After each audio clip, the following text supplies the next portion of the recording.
पुस्तक का नाम आत्मा और परमात्मा का मिलन संयोग, लेखक पंडित श्रीराम शर्मा आचार्य जी। ऑडियो 5। ईश्वर और जीव का मिलन संयोग। सृष्टि संचालन का क्रीड़ा कौतुक रचने के लिए परमात्मा एक से बहुत बना। उसकी इच्छा हुई कि मैं अकेला हूँ, एक से बहुत हो जाऊँ। उसकी यह इच्छा ही मूर्तिमान होकर सृष्टि के रूप में प्रस्तुत हो गई। एको हम बहुश्यामी का संकल्प साकार रूप धारण कर यह संसार बन गया। निर्माण होने के बाद उसका लक्ष्य और कार्यक्रम निर्धारित होना था। सो इस प्रकार हुआ कि बहुत भागों में विभक्त हुए ब्रह्म विभाग पुनः एकता की ओर चले। अणु रूप में बिखरा हुआ जीवन पुनः विभु बने। बादल से छोड़ी हुई बूंदें अलग अलग बरसें भले ही, पर वे एकत्रित होकर पुनः समुद्र की रचना के लिए गतिशील भी बनी रहें। आत्माएं अलग अलग दिखते हुए भी उनकी गतिविधि पुनः इस अलगाव को मिटाकर एकता की ओर उन्मुख रहे। यही सृष्टि का लक्ष्य और कार्यक्रम बन गया। इस तथ्य के आधार पर जड़ चेतन सृष्टि की विविध विधि गतिविधियां चलती रहती हैं। बिछोड़ने की क्रिया के साथ इस सृष्टि की रचना तो हुई है, पर आगे का कार्यक्रम मिलन और एकता पर आधारित है। समुद्र का पानी भाप बनकर अपने केंद्र स्थल से बिछुड़कर सुंदर हिम प्रदेशों में जाकर बर्फ बन जाता है, किंतु यह बिछुड़ने की प्रक्रिया देर तक स्थिर नहीं रहती। जैसे ही अवसर मिलता है, थोड़ी गर्मी का सहारा पाकर बर्फ पिघलती है और वह पानी जैसे जैसे अपना मार्ग खोजता हुआ नदी नालों में होता हुआ समुद्र की ओर दौड़ पड़ता है। बढ़ते हुए पानी की बेचैनी और दौड़ धूप तब तक समाप्त नहीं होती जब तक कि वह परिपूर्ण जलाशय समुद्र में मिलकर स्वयं भी उसी रूप में परिणित नहीं हो जाता।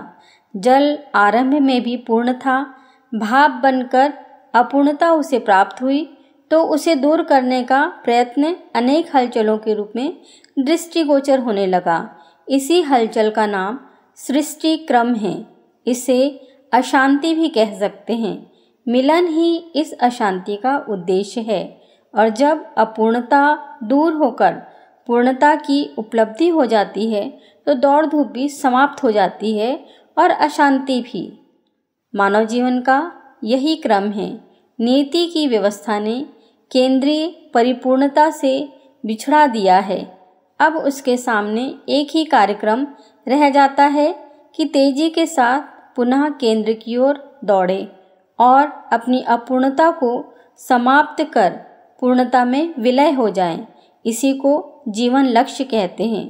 मुक्ति, पूर्णता, ब्रह्म निर्वाण आदि भी इसे ही कहा गया है।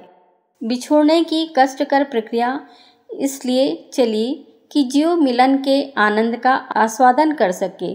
माता अपने शरीर का रक्त मांस एकत्रित करके पेट में एक नन्हे शिशु की रचना करती है। जब तक वह शिशु रक्त मांस के रूप में था या भ्रूण बन रहा था, तब तक उसमें कोई विशेष आकर्षण ना था, पर जब वह गर्भ परिपक्व होकर शरीर से बाहर निकल गया, बिछुड़ गया और माँ माँ कहकर पुनः अपनी माँ की गोद में आने के लिए विलाप करने लगा, तो प्रेम भावना की लहरें उठने लगी। माता उस बच्चे को छाती से लगा लेती है और उसके साथ मिलन का असीम आनंद और प्रेम अनुभव करती है। बच्चे को भी माँ के बिना चैन नहीं पड़ता। बिछुड़न ने मिलने की प्रेरणा दी, और जैसे ही उसका प्रयत्न आरंभ हुआ कि प्रेम बरसने लगा। आत्मीय जन जब कभी बिछुड़ने के बाद पुनः मिलते हैं तो उस मिलन बेला में अत्यधिक आनंद अनुभव होता है। पति पत्नी दूर रहते हों और बहुत दिन बाद वे मिलते हैं तो उनके आनंद की सीमा नहीं रहती है। कोई भी प्रेमी संबंधी हो, परस्पर मिलते हुए सभी को प्रसन्नता होती है। कई बार तो यह आनंद इतना बढ़ा चढ़ा होता है कि इसके लिए लोग आवश्यक कार्यों को भी छोड़कर उस सहचर आनंद में निमग्न बने रहते हैं। कई छात्र पढ़ाई छोड़कर यार दोस्तों के साथ मटरगश्ती में बहुत सारा समय लगा देते हैं। कारण एक ही है कि जहाँ कहीं भी प्रेम, एकता और आत्मीयता का दर्शन होगा, वहीं मनुष्य शांति और संतोष प्राप्त करेगा। ईश्वर प्राप्ति और ईश्वर भक्ति के लिए सच्चे मन से प्रयत्न करने वालों को असीम आनंद की अनुभूति होती है, क्योंकि परमात्मा ही आत्मा का उद्गम केंद्र, सजाती और सच्चा स्नेही संबंधी है। सांसारिक प्रियजनों के साथ उठने बैठने में जीव को इतना आनंद आता है, तो आत्मिक और वास्तविक प्रिय प्रेमी परमात्मा के सानिध्य में आनंद क्यों नहीं आना चाहिए। जिनका मन उपासना में लगता नहीं या जिन्हें आनंद नहीं आता, समझना चाहिए कि इन्होंने उपासना के तत्व ज्ञान, आदर्श और विधान को अभी समझा ही नहीं है। पूजा का कर्मकांड तो करते रहते हैं, पर उपासना में आनंद की अनुभूति उन भावनाओं पर निर्भर रहती है जो दो बिछड़े हुए को जोड़ने के लिए आवश्यक है।